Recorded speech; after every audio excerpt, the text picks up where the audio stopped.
Selama saya berkarir di sektor kehutanan, mungkin kelompok yang teguh pendirian untuk menjaga hutannya itu sejauh ini Mas Orayan.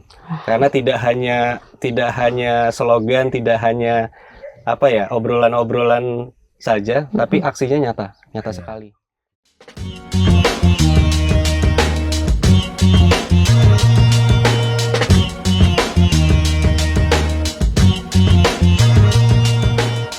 Kawan-kawan, nah sore ini kita bertemu di tempat yang berbeda.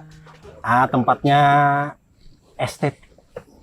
Biasanya kita dalam ruangan, hari ini kita di tempat yang estetik.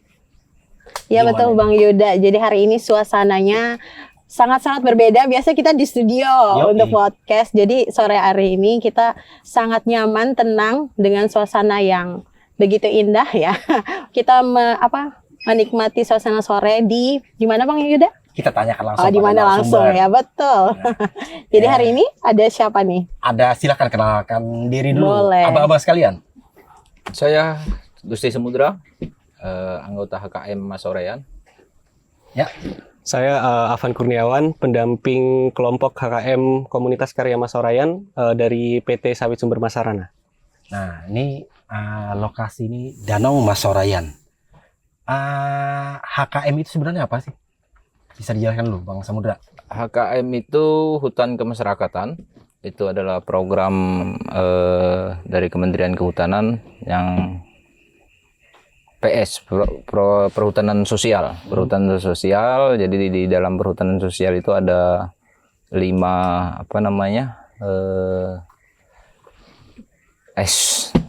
lanjut. 5 apa, Pan? 5 apa, Bang? Kriteria. Hah? Bukan kriteria itu. Ada 5 apa tuh tipe? 5 apa? Ada hutan desa, ada hutan adat. Nah, jadi kami itu di HKM-nya hutan kemasyarakatannya. Jadi hutan kemasyarakatan itu hutan yang dikelola oleh masyarakat yang dapat izin dari Kementerian Kehutanan. Awalnya dimulai pengelolaan hutan kemasyarakatan ini mulai kapan dan perkembangannya bagaimana dari tahun ke tahun? Iya, menarik sih. Sejarah berdirinya HKM ini sebenarnya ke komunitas ini itu berawal dari teman-teman mantan pembalak liar. Mantan pembalak liar ada sekitar 27 orang yang dikepalai ketua HKM sekarang, Kusnadi. Mereka itu punya kesadaran bahwasanya kalau hutan ini habis terbabat, anak cucu dia tidak akan mengerti lagi nama-nama pohon-pohon yang ada. Nah, itu. Jadi mereka punya kesadaran bahwasanya datang ke Al-Nur Sari meminta supaya bagaimana caranya melindungi kawasan hutan yang tersisa di daerah Kota Waringin Lama. Karena di Kota Waringin Lama itu ada 7 danau yang tidak tersentuh perkebunan, itu hanya di Danau Mas Orayan ini. Untuk luasan Danau Mas Orayan ini berapa? Luasan izin kami 3.006 hektar. Kalau danaunya sekitar 900 hektar totalnya. Potensi-potensi apa aja nih yang ada di kawasan Danau Mas Orayan ini?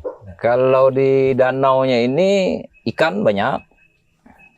Kalau di areal hutannya kita masih ada spesies yang dilindungi seperti orangutan, enggang, burung-burung banyak. Habis itu ada tersius. Itu ada di sini. Lumayan lengkap ya. Menarik sih Pak, apa yang disampaikan tadi bermula dari keresahan awalnya tentang budaya, kemudian alam yang ada di Mas Oraya. Tapi awal mula pasti sebelumnya tidak mudah gitu membalikan telapak tangan. Itu awal-awalnya gimana tuh? Ada tantangannya atau ada pro kontra kah dari masyarakat sekitar? Berawal itu gimana? Boleh diceritain? Kalau pro kontra itu ada sebagian oknum saja, kami bilang oknum aja. Yang menolak keberadaan komunitas ini untuk menjaga kawasan ini. Tapi kami komunitas berprinsip karena izin ini kami terima, amanah yang kami terima ini dari kementerian, dari negara, dan satu sisi kawasan yang kami lindungi ini adalah posisinya posisi hutan produksi dan HPK. Jadi kami berkekuatan di situ. Kontra silahkan, tapi bagi kami kami akan menjawab itu dengan bukti bahwasanya menjaga kawasan hutan itu penting. Karena apa? Karena bagi kami ini untuk anak cucu kita, bukan untuk kita yang sekarang, yang teman-teman komunitas yang sekarang ini. Kita meninggalkan hutan yang tersisa ini untuk anak cucu sebenarnya. Dari mungkin Bang Gunawan, keterlibatan pihak sampean sendiri di HKM ini bagaimana? Oke, baik. Untuk keterlibatan perusahaan sendiri, kita menjalankan skema dari RSPO karena dari perusahaan kami itu masuk member sebagai member RSPO. Nah, itu kami diwajibkan untuk menjalankan skema yang namanya RACP atau Remediation and Compensation Program atau Plan. Itu apa-apa aja bentuk dukungannya Terhadap kelompok ya. Iya. Ya. Jadi bentuk dukungannya sebenarnya kita bagi menjadi 3 pilar penting. Jadi ada tata kelola kawasan, ada tata kelola kelembagaan, dan tata kelola usaha. Jadi untuk tata kelola kelembagaan sendiri itu biasanya kita mengadakan pelatihan-pelatihan, kemudian kolaborasi dengan organisasi-organisasi yang lain seperti itu. Kemudian tata kelola kawasan, di sini kita melakukan patroli rutin untuk menjaga kawasan hutan HKM Masorayan. Kemudian ada patroli gabungan juga. Patroli itu juga dilaksanakan tidak hanya anggota kelompok sendiri. Jadi melibatkan pihak-pihak lain seperti ada kepolisian, ada kemudian dari instansi TNI, ada juga dari NGO dan dinas-dinas terkait seperti KPHP Kota Waringin Barat, dan ada juga dari BKSDA di Pangkalan Bun. Dan yang terakhir adalah tata kelola usaha. Nah, tata kelola usaha sendiri itu merupakan bentuk dukungan kami untuk impian dari Masorayan itu sendiri, yaitu memperbanyak atau memperluas orang bisa mendapatkan lapangan pekerjaan. Nah, salah satu contohnya adalah di Masorayan sudah memiliki Maduk Lulut. Kemudian ada juga perikanan. Kemudian yang saat ini kita kembangkan di Danau Masorayan di sektor ekowisatanya. Seperti itu. Berarti ada banyak sekali ya, Bang. Bukan cuma hanya danau, tapi ada juga disebutkan tadi ada ikan, Betul. kemudian sekarang lagi gencar untuk ekowisata gitu. Nah, mungkin bisa diceritakan ini pengunjungnya biasanya berapa banyak ya ke sini, dan dari ini mana ada aja? tempat-tempat glamping juga kan, bisa Betul. diceritakan. Ini mulainya kapan?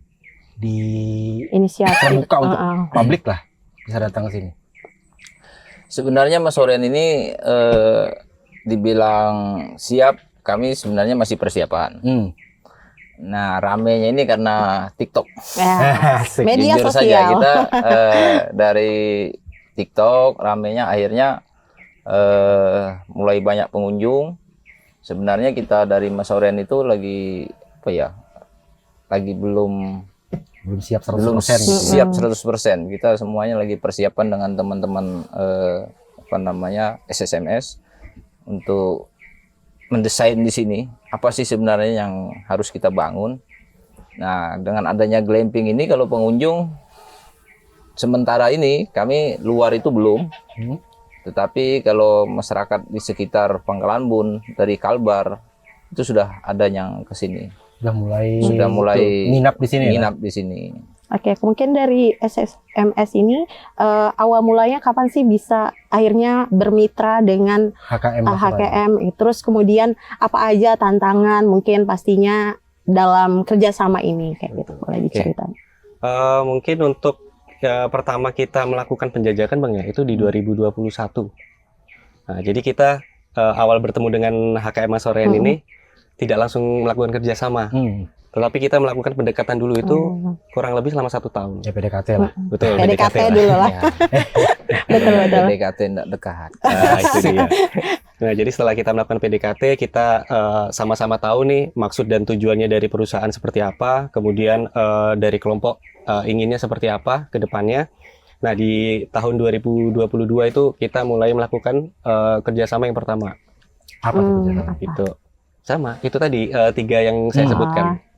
Itu ya, artinya kan ada pihak perusahaan dan HKM sendiri yang sudah saling berkolaborasi untuk membangun ini. Perbedaannya waktu ini masih belum dikelola oleh HKM dan setelah dikelola oleh HKM sendiri bagaimana? Mungkin dari segi hutannya, atau apakah dulu banyak yang sering nyetrum ikan Ya. atau meracun atau gimana? Masih sering atau?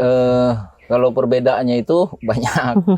Kalau dulu itu di setiap anak sungai, di anak danau ini, sungai anak danau ini, itu rata-rata ada selambau.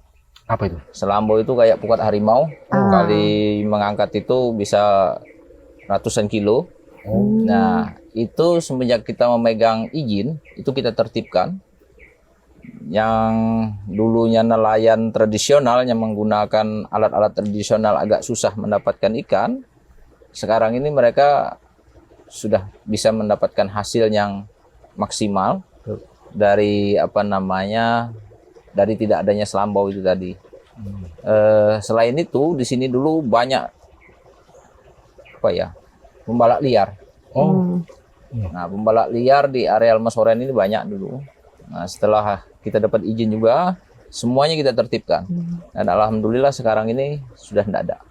Sekarang ini tugas kita hanya menjaga supaya itu tidak terganggu lagi. Selama pengelolaan ini masih ada nggak yang coba-coba masuk untuk melakukan hal itu? Karena sudah ada contoh, sudah tidak ada. Karena kami itu setiap pelanggaran selalu kami laporkan kepada pihak yang berwajib. Begitu, langsung ditindak gitu Langsung. ya. Jadi memang ada perbedaan sebelum dan setelah gitu. Dan pasti masyarakat pun mendukung karena ada positif, impact-nya lah. ada impact dan ini. Gitu. Keterlibatan masyarakat sendiri dengan pengelolaan kawasan Masorayan ini, selain yang anggota HKM sebenarnya, apa-apa aja tuh? Keterlibatan itu sebenarnya yang banyak melakukan pemanfaatan itu masyarakat. Nah, Anggota kami itu sedikit yang jadi nelayan. Jadi yang melakukan pemanfaatan pengambilan ikan di sini banyaknya nelayan yang bukan anggota. Itu masyarakat Kota Waringin Lama itu sendiri. artinya lahan mereka untuk mencari ikan di sini sudah sangat bagus ya. Ya. Itu utamanya. Jadi kami itu kalau anggota kayak kami di sini punya staf, itu 17 staf yang menjadi tanggung jawab kolaborasi dengan SSMS. Nah, itu tidak semuanya anggota HKM yang menjadi staf. Karena HKM Masorean itu gini. Anggota kami itu rata-rata berumur. Oh, ya. Jadi kalau kita minta jaga 24 jam itu tidak mungkin. Ya. Jadi kami, dia ada anaknya yang kita jadikan staf. Nah, kalau anaknya sudah ada pada pekerjaan masing-masing, itu keponakannya yang kita ambil jadi staf.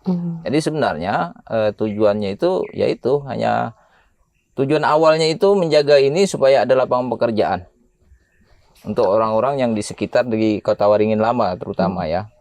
Berarti memang melibatkan dan efeknya juga ke masyarakat sekitar gitu. Mungkin dari perusahaan sendiri kerjasama yang dibangun dari awal sampai sekarang mungkin udah ada perubahan atau ada membantu dalam perkembangan dalam fasilitas Mas. Kalau perkembangan sih cukup banyak ya dan cukup signifikan. Salah satunya misalnya staff-staffnya. Dulu itu masih dari namanya sudah berumur, jadi untuk masalah digital misalnya pemetaan kan kita patroli. Nah, patroli kita biasanya menggunakan aplikasi pemetaan itu.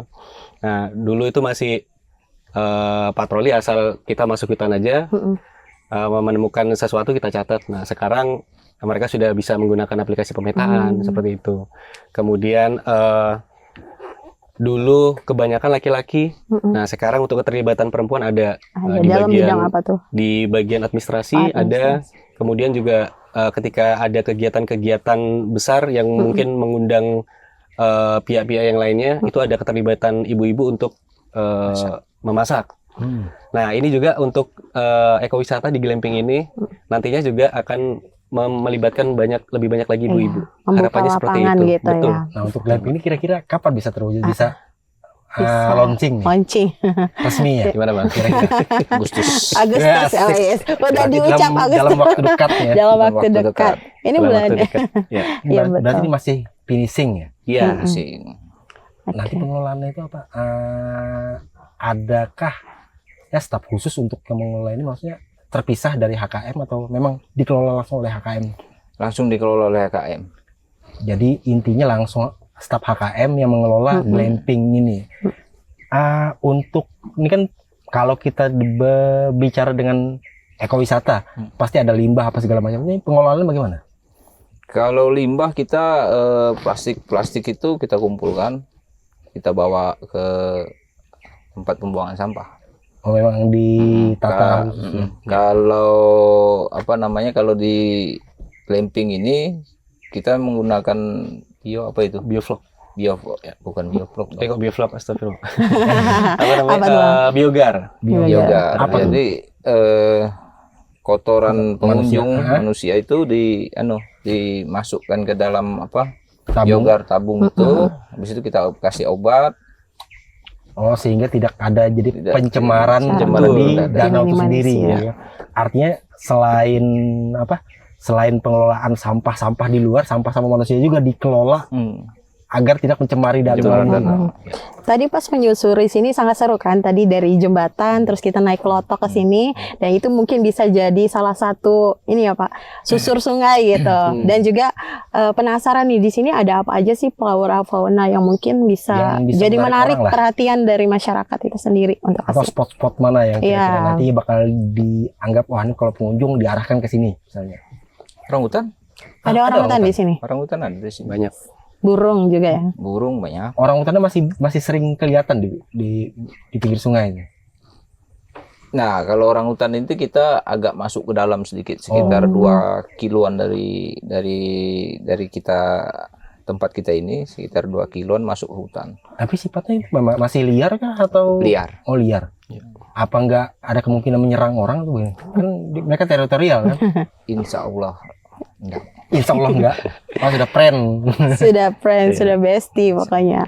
Oke, berarti banyak gitu ya, ada ya pastinya ada spot mancing sih sini yang Ya, paling betul. favorit, dan orang-orang Jawa di sini rela untuk sewa kelotok di sini disediakan lokasinya juga. tidak terlalu jauh dari Pangkalan Bun. Betul, aksesnya juga nyaman gitu ya. Akses nyaman, tidak terlalu jauh, tempatnya asoy.